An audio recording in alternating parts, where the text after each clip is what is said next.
ইসরায়েলকে শায়েস্তা করতে ইরানের সর্বোচ্চ নেতা আয়াতুল্লাহ আলী খামেনি দেশটির রেভলিউশনারি গার্ডস বা আইআরজিসির সর্বোচ্চ পরিষদের কাছে যুদ্ধকালীন ক্ষমতা হস্তান্তর করেছেন।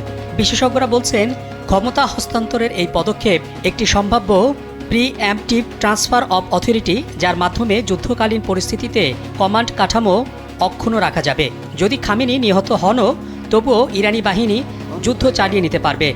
সূত্রের বরাত দিয়ে এই খবর জানিয়েছে ইরান ইন্টারন্যাশনাল। এদিকে হামলা পাল্টা হামলার মাঝেই আবারও ইসরায়েল জুড়ে একযোগে অন্তত 25টি ব্যালিস্টিক ক্ষেপণাস্ত্র ছেড়েছে ইরান।